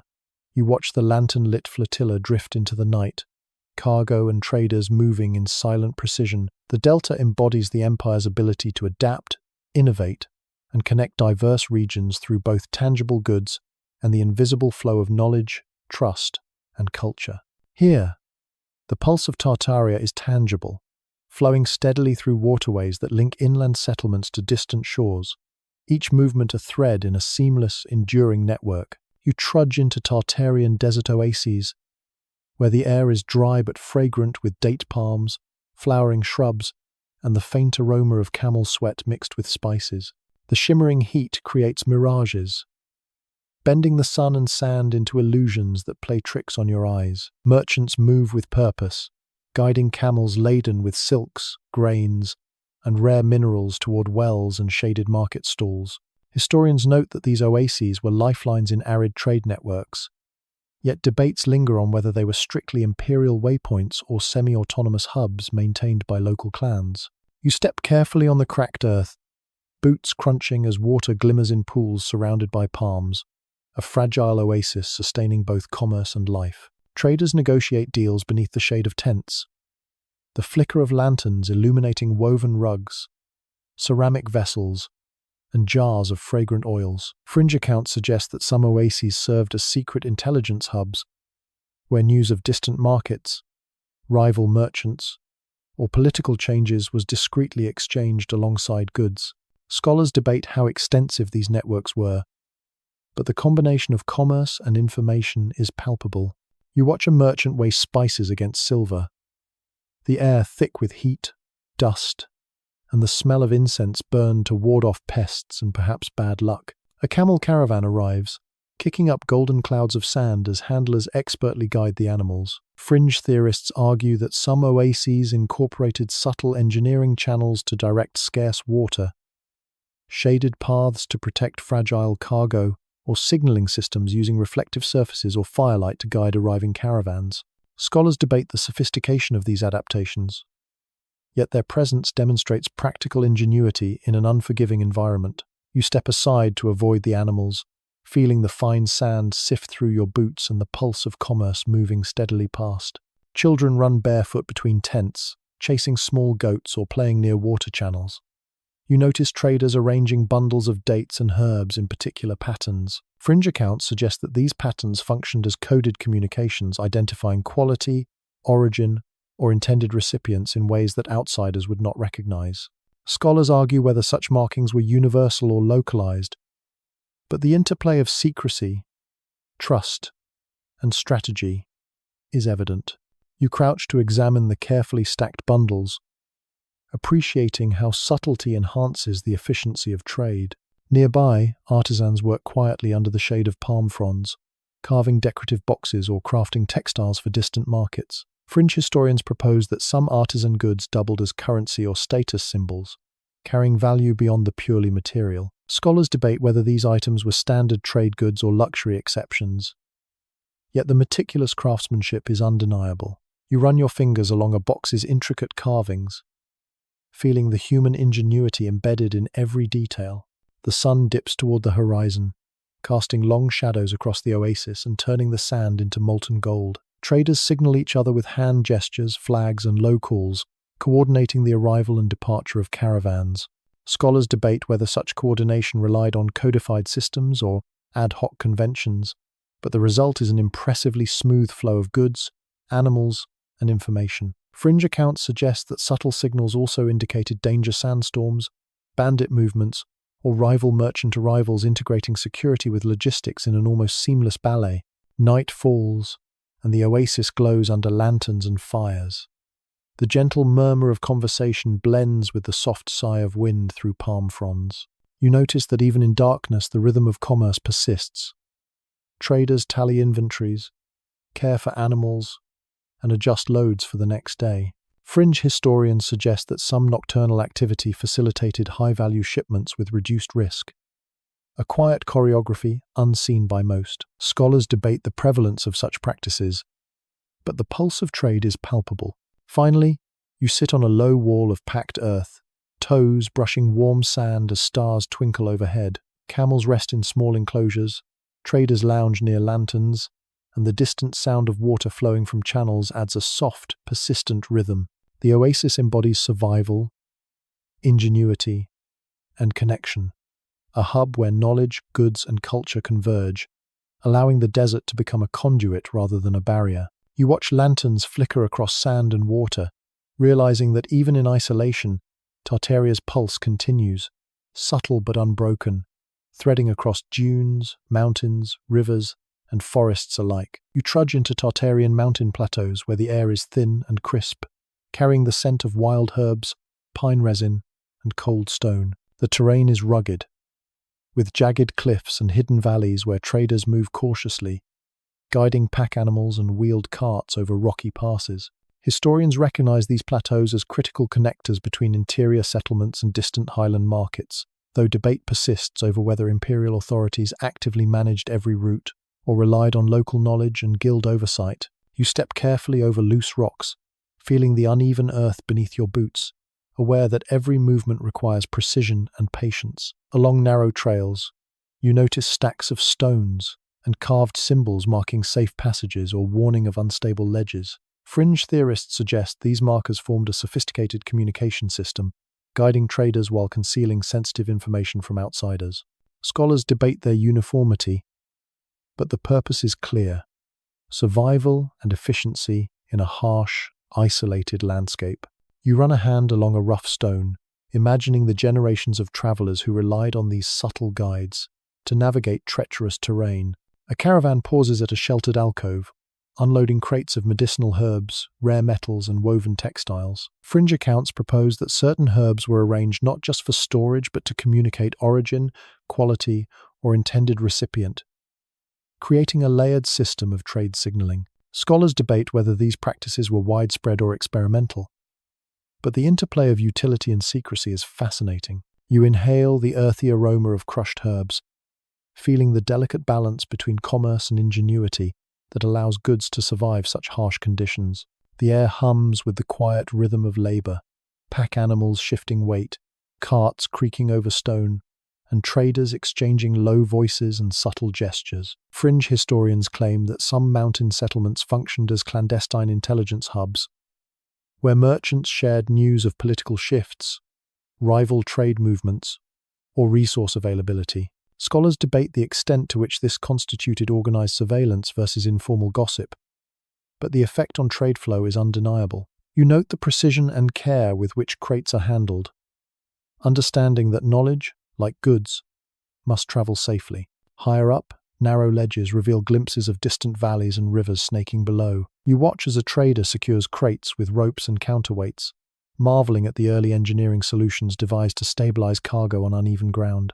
Fringe accounts suggest these innovations represent proto-mechanical thinking, combining practical physics with empirical observation. Scholars argue over their prevalence, but the ingenuity is apparent. You trace the ropes with your fingers, imagining countless hands repeating these techniques across generations. The sun dips low, casting long shadows and turning cliffs to brilliant shades of amber and rose. Lanterns are lit along the paths, flickering against rocks and snow patches. Traders signal each other with hand gestures and lantern flashes, coordinating movements in near silence. Scholars debate the standardization of these systems, but their effectiveness is evident. Caravans navigate safely and efficiently through terrain that could easily overwhelm an inexperienced traveler. Fringe historians suggest that subtle variations in signal placement indicated urgency, hazard, or cargo type, an elegant fusion of communication and logistics. As twilight deepens, the plateaus hum with quiet activity. Traders tally goods, care for animals, and adjust loads in preparation for the night. The wind carries distant echoes of bells, hoofbeats, and murmured conversation, forming a rhythm of commerce both audible and almost imperceptible. Fringe accounts hint that nocturnal travel in these highlands may have facilitated secretive trade or intelligence gathering, moving sensitive cargo under cover of darkness. You breathe deeply, letting the cold air fill your lungs, aware of the precision, coordination, and trust required to sustain such a network. Night fully descends, stars blazing overhead, lanterns glimmering on rocky paths, and campfires illuminating small encampments. You pause to absorb the vastness, the ingenuity, and the resilience embedded in every movement of goods, people, and information. The plateau is more than a conduit, it is a stage for the empire's complex trade choreography, where environment, human skill, and subtle signals intersect to maintain a seamless network across challenging terrain. You watch a caravan disappear into shadowed valleys, feeling the pulse of Tartaria flowing quietly yet continuously, an unbroken web linking mountains, rivers, forests, deserts, and ports alike. Finally, you settle on a ledge, legs dangling over jagged stone. The wind whispers across cliffs and through pine groves, and the soft glow of distant lanterns mirrors the stars above. You sense the network's heartbeat, a persistent, invisible rhythm connecting people, goods, and knowledge across the empire's highlands. Even in isolation, the pulse of trade endures, steady and unwavering, a testament to the ingenuity, resilience, and subtle orchestration that defines Tartaria's reach. You trudge into Tartarian inland riverways, where currents glide silently through dense wetlands, and the air carries the scent of mud, reeds, and faintly fermented fruits from nearby settlements. Small flat-bottomed boats drift lazily, loaded with timber, grains, ceramics, and bundles of medicinal herbs. Historians note that these inland rivers formed essential arteries, linking interior production centers to major ports, though debate persists over the degree of imperial oversight versus local merchant autonomy. You step carefully onto a rickety wooden dock, boots squelching, listening to the soft splash of oars and the occasional call of a distant trader coordinating with upstream or downstream barges. Floating marketplaces cluster along the riverbanks, connected by narrow wooden walkways. Fringe accounts suggest that some boats were designed with hidden compartments or subtle mechanical innovations to secure high-value goods or facilitate secretive exchanges. Scholars debate the prevalence of such designs, but their existence underscores the ingenuity required to maintain commerce in unpredictable riverine environments. You move among the vessels, inhaling the mingled aromas of wet timber, fresh produce, and pungent herbs, sensing the rhythm of trade that pulses through these waters. Merchants weigh and inspect goods with practiced hands. Crates of silks glimmer, ceramics clink softly, and herbs release earthy fragrances. Fringe historians claim that subtle placement of items on rafts and decks conveyed coded information, destination, priority, or alliances understood only by insiders. Scholars debate whether such signaling was widespread or opportunistic. Yet the presence of intricate patterns of organization is undeniable. You trace the edge of a crate, feeling the craftsmanship and deliberation built into each shipment. Along the riverbanks, small stilted warehouses rise above seasonal flooding, storing goods and sheltering traders. Workers unload bundles of dried fruits, spices, and woven textiles, moving with quiet precision. Fringe theories suggest that these warehouses sometimes doubled as secret intelligence depots, transmitting market and political information across regions. Scholars question how systemic these operations were, but the combination of storage, safety, and communication highlights the sophistication of the network. You watch carefully, noting the smooth choreography of labor, where every gesture contributes to the overall flow of commerce. You notice children playing on floating platforms, their laughter mingling with the gentle lapping of water against hulls. Merchants tie small markers to bundles of herbs and grains, coded in color or knotting technique, signaling origin or intended recipient. Fringe historians speculate these practices were an essential part of risk management, ensuring goods reached the correct destinations while minimizing theft or misdelivery. Scholars debate the extent to which such markings represented codified knowledge versus localized tradition.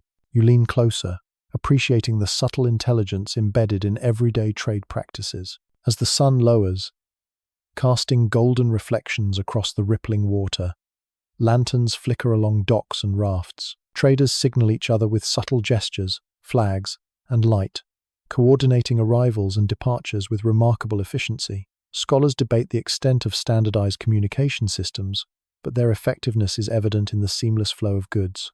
Fringe accounts suggest that even minor adjustments, timing, positioning, or signal variation could convey critical information across vast networks, an elegant fusion of practicality and discretion. Night settles over the riverways, stars mirrored in calm channels, lanterns glowing like fireflies drifting on water. Fires burn on the banks, illuminating traders tallying cargo, adjusting loads, and preparing for early departures. The gentle rhythm of oars, murmured conversation, and rustling sails forms a subtle pulse, the invisible heartbeat of the inland trade network. Fringe historians speculate that nocturnal navigation was preferred for high-value shipments, minimizing exposure to theft or rival interests.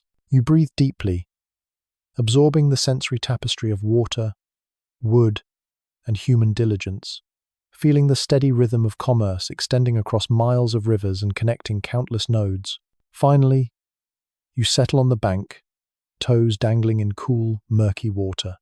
The reflection of lanterns dances across the surface, mirroring stars above. You sense the continuity of movement, the persistence of trade, and the subtle intelligence embedded in every act, from tying a knot to signaling downstream that ensures Tartaria's inland waterways remain vital conduits of goods, knowledge, and cultural exchange.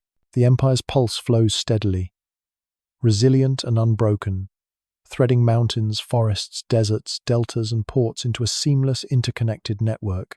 You trudge into Tartarian forested trade routes, where the scent of pine, damp earth, and resin fills your lungs. Sunlight filters through dense canopies, casting dappled shadows on the leaf-strewn ground. Traders move cautiously along winding paths, guiding pack animals and carts loaded with timber, herbs, furs, and rare fruits. Historians acknowledge these forested corridors as vital connectors between resource-rich interiors and larger settlements, though debate lingers over whether imperial agents actively controlled these routes or left them primarily to local guilds. You step over gnarled roots and fallen branches, boots sinking slightly into moss, and feel the forest's pulse as both obstacle and conduit. Along the paths, You notice carved wooden markers and painted stones, signaling safe passages, water sources, or the presence of nearby settlements. Fringe theorists suggest some markings encoded hidden information, cargo type, trade priorities, or warnings about rival traders, while scholars debate their consistency across regions. You brush your fingers across a carved rune, imagining generations of travelers relying on this subtle system for survival and guidance. A small clearing reveals a temporary trade post, merchants sorting furs, stacking crates of timber, and arranging bundles of herbs and dried fruits. Fringe accounts suggest that some forest outposts doubled as intelligence stations, relaying news about market fluctuations, rival activity, or environmental conditions. Scholars question how coordinated these were across regions, but their existence underscores the intersection of commerce and information. You inhale the rich, earthy aromas, feeling the delicate balance between trade, survival, and ingenuity. You watch as a trader carefully untangles ropes securing crates of rare minerals, checking for damage and stability. Fringe historians propose that certain knotting techniques and bundle arrangements functioned as subtle coded instructions, readable only to experienced merchants. Scholars debate whether these were standardized practices or localized improvisations, but the effect is clear. Goods moved efficiently, safely, and discreetly across challenging terrain. You run a hand along a rope, marveling at the combination of practical skill and hidden communication embedded in routine labor. Birdsong and the occasional rustle of small animals punctuate the quiet hum of trade. Children, guided by elders, carry small loads or assist with navigation, their laughter weaving into the forest's soundscape. Fringe accounts suggest that these young helpers were sometimes trained as early couriers, familiarized with coded markers and signaling systems, ensuring continuity of trade knowledge across generations. Scholars debate whether this constituted formal apprenticeship or informal practice, but the insight into embedded knowledge is striking. As the day wanes, lanterns are lit along forest paths, flickering against trunks and leaves. Traders signal each other through subtle gestures, bell chimes, and lantern placements, coordinating arrivals and departures with near-perfect precision. Scholars debate whether these systems were standardized empire-wide or evolved locally, but their effectiveness is undeniable. Fringe historians speculate that variations in signal placement or timing could convey critical information about cargo type, route hazards, or priority deliveries, creating an almost invisible communication network woven into the forest itself. Night deepens, the canopy casting a velvety shadow over paths and settlements. Fires burn in small camps, the scent of cooking food mingling with pine resin and wet earth. The forest's ambient sounds, rustling leaves, distant animal calls, water trickling form a subtle rhythm guiding traders as they prepare for early departures. Fringe theories suggest nocturnal movement was sometimes favored for high-value shipments, blending stealth, strategy, and efficiency. You inhale deeply, sensing the forest's role as both protector and facilitator of commerce, a living conduit for goods, ideas, and culture.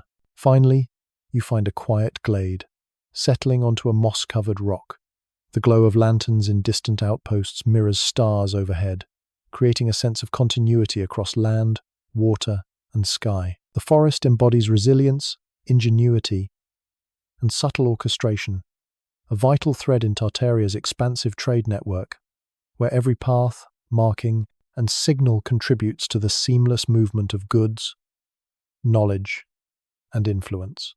You feel the Empire's pulse here, gentle yet persistent, threading mountains, deserts, rivers, deltas, and forests into a cohesive, enduring system of connection. You trudge into Tartarian urban markets, where the air buzzes with energy, scent, and sound. The aroma of baked bread, roasting meats, and fragrant spices mingles with the smoke of hearths and the faint tang of iron from nearby workshops. Merchants call out their wares, each voice competing for attention while traders weave between stalls laden with textiles, ceramics, metals, and exotic imports from across the empire. Historians note that cities served as central nodes in Tartaria's trade network, linking inland production, maritime ports, and foreign contacts, though debates persist over the degree of centralized administration versus merchant guild autonomy. You step carefully along cobbled streets, feeling the pulse of commerce vibrating underfoot. You pass a merchant arranging colorful silks, each piece folded with precise care, while a nearby artisan carves intricate designs into wooden boxes. Fringe historians suggest that urban markets doubled as hubs for informal intelligence exchange, where rumors, political shifts, and trade secrets circulated alongside tangible goods. Scholars debate the reliability of such exchanges, but their existence demonstrates the interplay of commerce and knowledge. You inhale the rich scents of the market, the smell of fresh leather, and the faint trace of exotic oils, marveling at the density of human activity. Along the streets, children dart between stalls carrying messages, delivering small parcels, or helping merchants. Fringe accounts suggest that some of these children were apprenticed as future traders, absorbing coded signage, negotiation tactics, and logistics from a young age.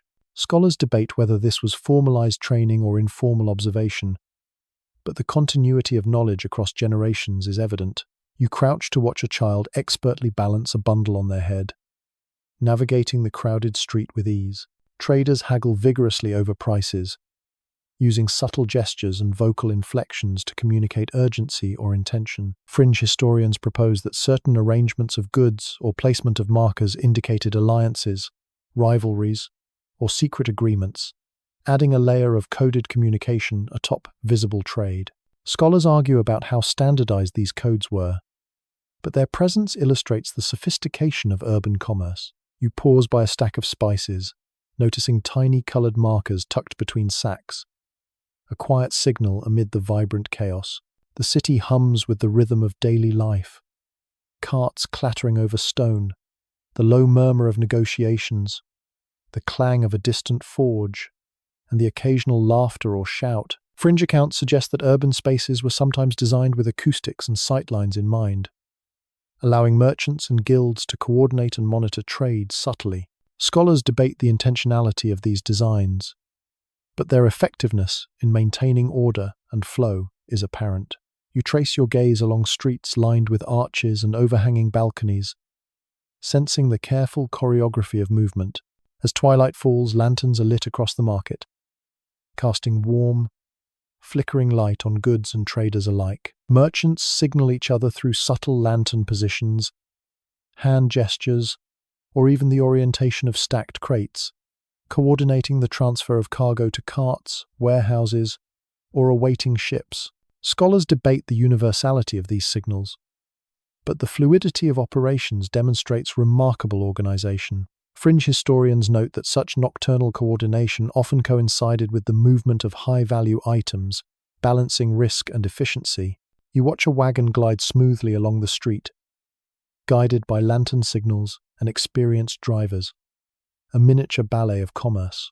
Night fully settles, and the market slows but does not sleep. Fires burn in shops, the scent of incense and roasting food lingering in the cool air.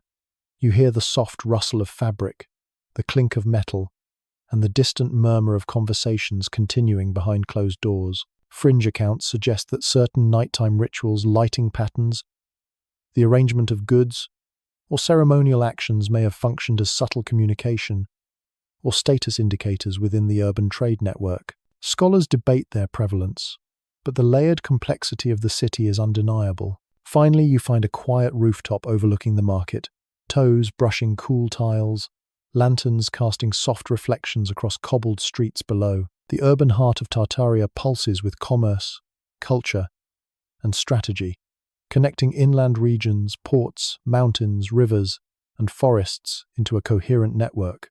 Every gesture, signal, and transaction reinforces an invisible rhythm, a persistent pulse that links people, goods, and knowledge across vast distances.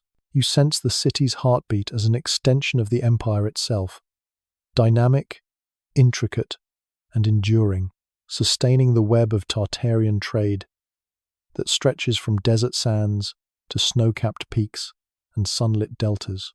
You trudge into Tartarian coastal ports, where the tang of salt water mingles with the scent of tar, fish, and exotic spices. The air vibrates with the creak of rigging, the slap of waves against hulls, and the calls of sailors and merchants coordinating the loading and unloading of ships. Historians agree that these ports were the crown jewels of the empire's trade network, connecting inland routes to distant continents, though debate lingers over the extent of imperial versus private control. You step onto a wooden dock, slick with moisture, boots thudding against weathered planks as you absorb the organized chaos of maritime commerce. Ships of all sizes bob gently in harbor. Small coastal traders alongside massive ocean-going vessels with towering masts. Fringe historians suggest that some ships were fitted with hidden compartments or clever ballast systems, allowing sensitive cargo to be concealed or redistributed mid-journey. Scholars debate whether these features were widespread or experimental, but their presence reflects the ingenuity required to protect valuable goods across long and unpredictable voyages. You watch a crew adjust sails, the rhythm precise, almost hypnotic, a dance between humans, wind, and water. Merchants shout across gangplanks, coordinating cargo transfers. Spices, silks, furs, and rare metals move with meticulous care. Fringe accounts propose that certain stacking arrangements, rope knots, or flag positions communicated coded instructions, priority, destination, or security information visible only to those in the know. Scholars debate how standardized these methods were, yet their effectiveness is undeniable. You lean against a post, toes brushing against coiled ropes, noting how subtlety, skill, and communication converge to keep trade flowing. Along the quay, warehouses rise on sturdy foundations, storing goods temporarily before further shipment. Workers scurry between ships and storage, moving barrels of oil, crates of ceramics, and bales of fabric with choreographed precision. Fringe historians claim that some warehouses also served as intelligence hubs, documenting cargo, noting market trends, or relaying political developments. Scholars debate the degree of systematic oversight, but the integration of storage, logistics, and knowledge is evident. You run a hand along a smooth crate, imagining the journey from distant mountain mines, deserts, and riverbanks to this busy port. The sun begins its descent, casting golden reflections on water and timber. Lanterns flicker to life along docks and masts, signaling movement and coordinating departures. Traders and sailors communicate with flags, lanterns, and subtle gestures, guiding ships out to sea while maintaining efficiency and secrecy. Scholars debate the standardization of these systems, but their functionality is undeniable. Fringe accounts suggest that nighttime departures allowed sensitive cargo to move discreetly, blending strategy with routine operations.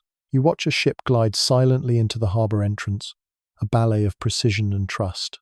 A distant bell rings, marking the end of daytime activity. Merchants tally cargo, adjust loads, and prepare manifests, while children and apprentices scurry along the docks, carrying messages or assisting with minor tasks. Fringe theories propose that certain light arrangements or timing of departures conveyed strategic or coded information to distant observers. Scholars debate whether this was protocol or improvisation, but the layers of communication and coordination highlight the empire's sophistication. You breathe in the briny air, feeling the subtle pulse of commerce that bridges inland and overseas networks. Night settles fully, and the port glows under lanterns and torchlight.